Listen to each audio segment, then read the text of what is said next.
कहानी की शुरुआत में हम विक्टर को देखते हैं जो अपने नए प्रोटोटाइप रोबोट A112 पर काम कर रहा था। उसके साथ उसकी पत्नी नादिया और उसकी कलीग कातिया भी है। ये तीनों मिलकर एक बहुत ही ज्यादा समझदार रोबोट बना रहे हैं जो कि हर एक काम को कर सके। मशीन के चालू होते ही उन्होंने रोबोट के चलने का टेस्ट किया। शुरुआत में तो रोबोट बार बार गिर जाता, ठीक से चल नहीं पा रहा था और इसी वजह से वो लोग थोड़ा परेशान हो गए। लेकिन फिर भी विक्टर ने काम जारी रखा। लेकिन जब उसने देखा कि रोबोट अपनी ताकत को कंट्रोल नहीं कर पा रहा, चीजों को तोड़ रहा है, तब वो भी उदास हो गया। उसे हिम्मत देने के लिए नादिया ने कहा कि हम रोबोट के दिमाग की ताकत बढ़ा सकते हैं। अभी टेस्टिंग ही तो हो रही है, इतनी चिंता मत करो। धीरे धीरे वो रोबोट चलना सीख गया। ये प्रोग्रेस देखकर तीनों बहुत खुश हुए। धीरे धीरे ट्रेनिंग के साथ वो रोबोट और बेहतर होता चला गया और इन रिजल्ट से वो सब काफी खुश थे। एक दिन काम करते वक्त नादिया को उसके बेटे मिश्चा का फोन आया। वो बिजी थी इसलिए फोन काट कर उसने लिख दिया कि बेटा अपने पापा से बात करो। साथ ही उसने विक्टर से कहा कि देखो ना मिश्चा को क्या चाहिए।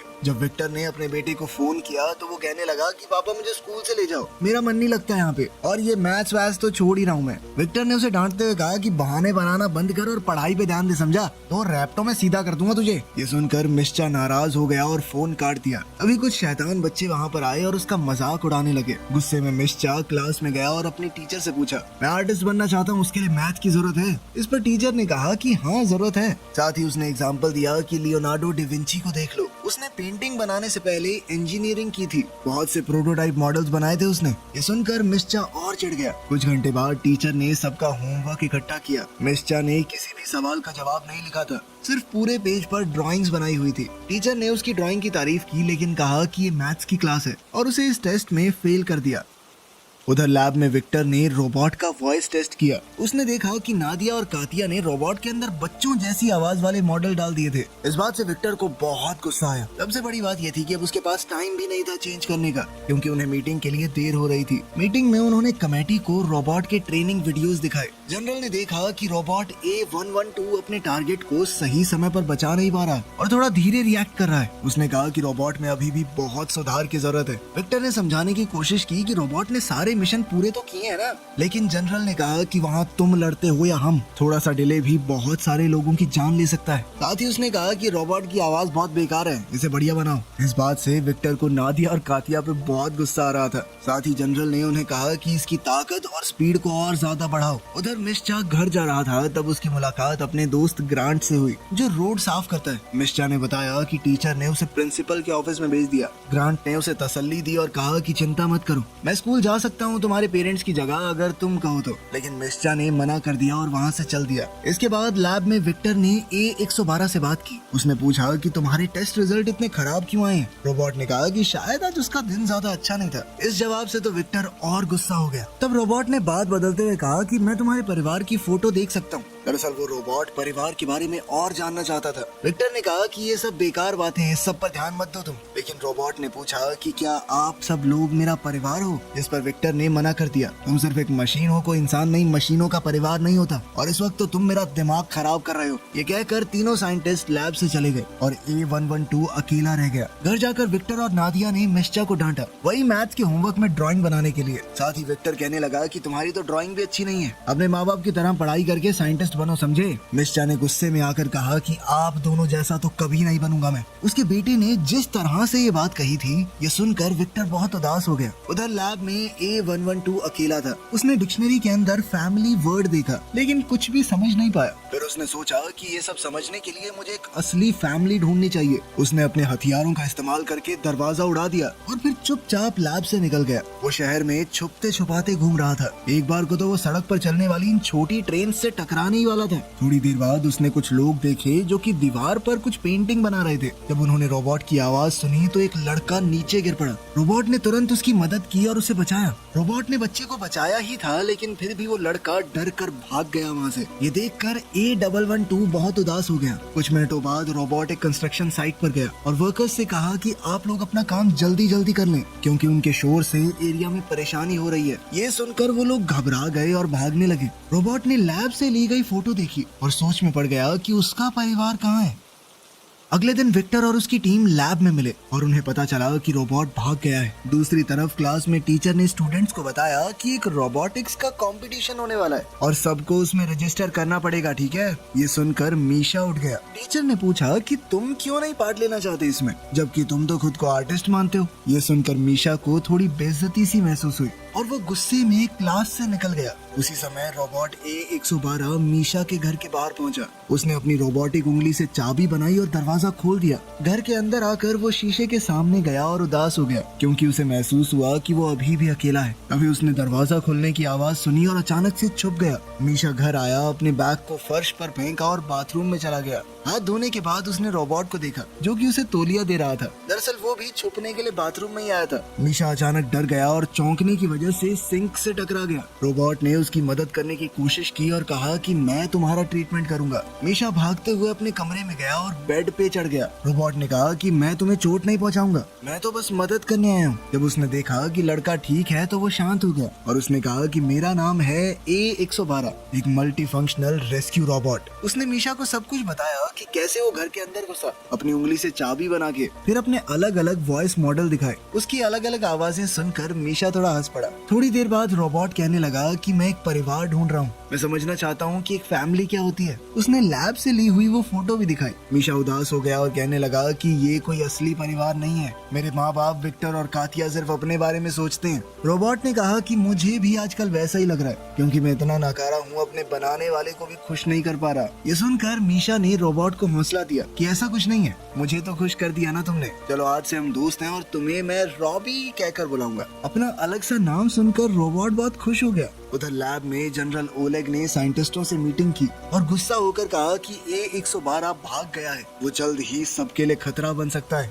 उसके अंदर बहुत खतरनाक हथियार हैं। जब विक्टर ने देखा कि उसके परिवार की फोटो गायब है तो उसने सोचा कि घर जाके चेक करूंगा एक बार। इस वक्त घर में मीशा और रॉबी टीवी देख रहे थे। जैसे ही विक्टर आया रोबोट छुप गया। विक्टर ने पूरा घर चेक किया लेकिन उसे कुछ नहीं मिला। जैसे ही वो गया मीशा ने रॉबी को अपना कंप्यूटर दिया ताकि वो और चीजें सीख सके। रॉबी ने मिनटों में बहुत सारी चीजें पढ़ डाली। फिर मीशा उसे अपने दोस्त ग्रांट के काम करने की जगह पर ले गया जहाँ पर वो अपनी आर्ट बनाता था। रॉबी ने ड्राइंग्स देखे और पूछा कि ये बिल्कुल सिमेट्रिकल क्यों नहीं है, लेकिन मीशा ने कहा कि आर्ट को किसी सिमेट्री की जरूरत नहीं होती, बस उसमें खूबसूरती होनी चाहिए। फिर वो रॉबी को खिड़की के पास ले गया और दोनों ने सनसेट देखा। इस नजारे को देखकर रॉबी बहुत खुश हुआ। उसने कहा कि देखो कल तुम्हें छुपकर रहना पड़ेगा, मुझे कल स्कूल जाना है। अब रॉबी वर्कशॉप में अकेला रह गया और मीशा ने उसे एक पेन दे दिया ताकि वो ड्राइंग कर सके। दूसरी तरफ जनरल ओलेग के लोग उसे बता रहे थे कि हम एक बहुत बड़े हिस्से में ढूंढ चुके हैं शहर के, हमें वो रोबोट कहीं नहीं मिला। उसने अपने फौजियों को ऑर्डर दिया कि लैब के आसपास सिक्योरिटी बढ़ा दो और शहर के लोगों को जल्द से जल्द अलर्ट भेजा जाए कि अगर कोई रोबोट दिखे तो रिपोर्ट करना। कुछ घंटे बाद अपने घर पर विक्टर, नादिया और मीशा डिनर कर रहे थे। नादिया ने देखा कि विक्टर काफी उदास है और पूछा कि क्या हुआ। विक्टर ने जवाब दिया कि आज बॉस ने बोला कि लैब शायद बंद होने वाली है, जिस पर मीशा ने पूछा क्यों।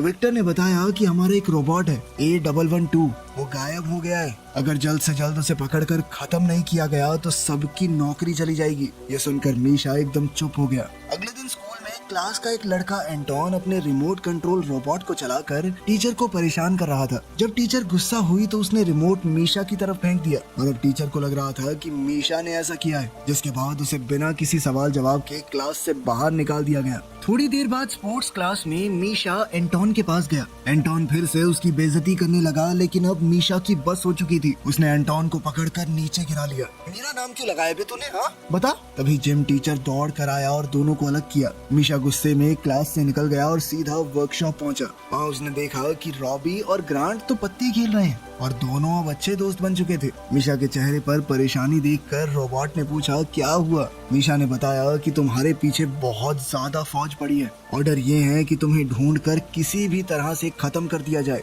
इसी बात का हिसाब लगाकर मीशा ने कहा कि रॉबी तुम्हें शहर से दूर चले जाओ। तब ग्रांट ने बताया कि जंगल का एक हिस्सा है, वहाँ कोई नहीं जाता क्योंकि कुछ वक्त पहले वहाँ बहुत भयानक आग लगी थी। ये सुनकर मीशा ने रॉबी से कहा कि तुम्हें वहाँ जाकर आग बुझाने की कोशिश करनी चाहिए, इससे सबको ऐसा लगेगा कि तुम अच्छे हो, इंसानों की मदद करना चाहते हो। ये आइडिया सुनकर तीनों खुश हो गए।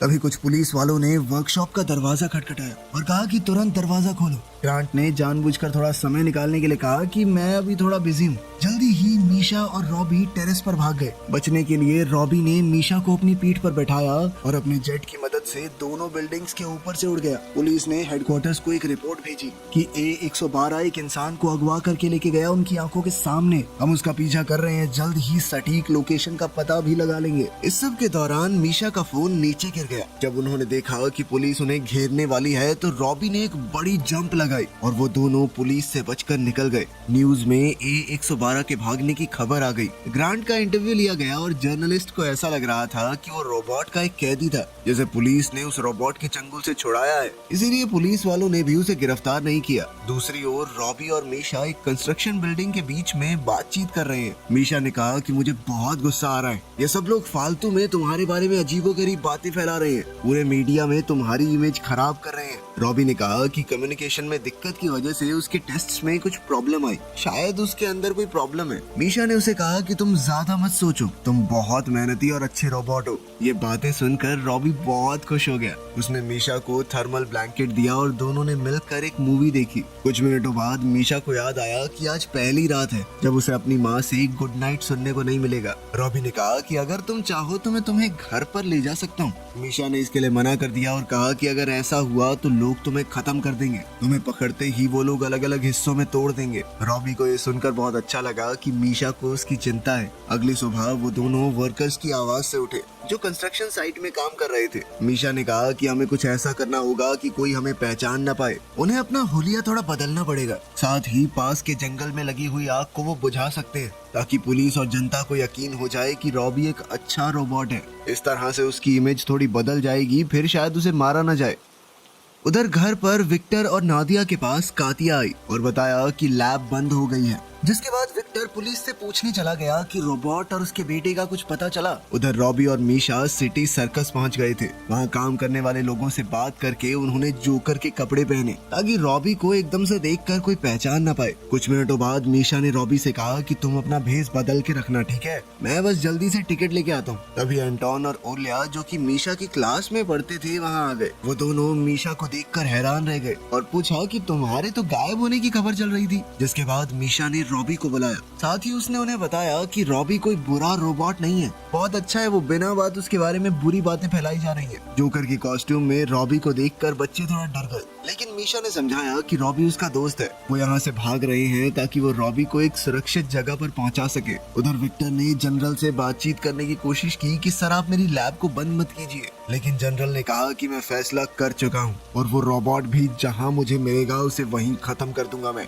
निराश होकर विक्टर वहाँ से चल दिया। वो समझ गया था कि इस आदमी के साथ बातचीत करके कोई फायदा नहीं होगा, लेकिन अपने सबसे बड़े प्रोजेक्ट को फेल होता देखकर उसे बहुत बुरा महसूस हो रहा था। तब मीशा ने अपने साथियों से कहा कि तुम लोग रॉबी के साथ रहना, तब तक मैं बस की टिकट खरीद के आता हूँ। हमें पास वाले जंगल में जाकर आग बुझानी है ताकि रॉबी का नाम साफ हो सके। साथ ही उसने उन दोनों से ये भी वादा लिया कि वो किसी को नहीं बताएंगे। उन दोनों ने मीशा से वादा किया, लेकिन जैसे ही मीशा वहाँ से गया, एंटोन ने रॉबी से पूछा कि क्या तुम सच में वो जबरदस्त करतब कर सकते हो या वो सब भी झूठ था न्यूज में। ये सुनकर रॉबी एक्साइटेड हो गया और जोकर की कॉस्ट्यूम उतार कर मीशा के सामने अपने करतब दिखाने लगा। मीशा ने अपना फोन निकाला और रिकॉर्ड करने लगा। ये देखकर ओलिया गुस्सा हो गई। एंटोन ने कहा कि मुझे इस बात से कोई फर्क नहीं पड़ता कि ये रोबोट जिंदा रहे या मरे, मैं इसकी वीडियो इंस्टा पे डालूंगा, बहुत फॉलोअर आएंगे मेरे। उसकी ये धोखाधड़ी देखकर ओलिया को बहुत बुरा लगा। इसके बाद एंटोन वहाँ से चला गया और रॉबी ओलिया से बातचीत करने लगा। उधर मीशा को 2 गार्ड्स ने पकड़ लिया। उसके हुलिये से उन्होंने हिसाब लगाया था कि ये वही लड़का है जो गायब हुआ था। कुछ मिनटों बाद विक्टर को पुलिस स्टेशन से एक फोन आया। अब उसकी जान में जान आई थी कि चलो मेरा बेटा तो ठीक है, पुलिस को मिल चुका है वो। उधर एंटोन ने सच में वो सारी वीडियोस सोशल मीडिया पर डाल दी और धीरे धीरे वो वायरल वीडियोस जनरल की टीम तक भी पहुंच गई। उन्होंने फैसला किया कि वो इस बच्चे के पास जाकर उससे पूछताछ करेंगे। पुलिस स्टेशन में विक्टर ने अपने बेटे से मुलाकात की। उसने अपने बेटे को देखते ही गले लगा लिया और पूछा कि तुम अब तक क्या कर रहे थे? वो रोबोट खतरनाक है, तुमने सुना नहीं? मीशा ने कहा कि रॉबी उसका दोस्त है वो कोई बुरी मशीन नहीं है जैसा जनरल बोल रहा है सबको। वो एक बहुत ही अच्छा रोबोट है। उसने ये भी बताया कि वो उसे अपने कुछ दोस्तों के पास छोड़कर आया है। साथ ही वो अपने पिता को भरोसा दिलाकर उस जगह पर ले आया, ये वादा लेकर कि वो रोबोट को रिपोर्ट नहीं करेंगे। विक्टर थोड़ा हिचकिचाया लेकिन फिर मान गया और मीशा के साथ चल दिया। वहीं रॉबी को ओलिया ने मेकअप से नया लुक दे दिया था। विक्टर ने देखा कि रॉबी अब काफी बेहतर बातचीत करना सीख गया है और उसके सोचने समझने के तरीके में भी काफी बदलाव आए हैं। लेकिन तभी पुलिस की गाड़ियां वहां आ गई।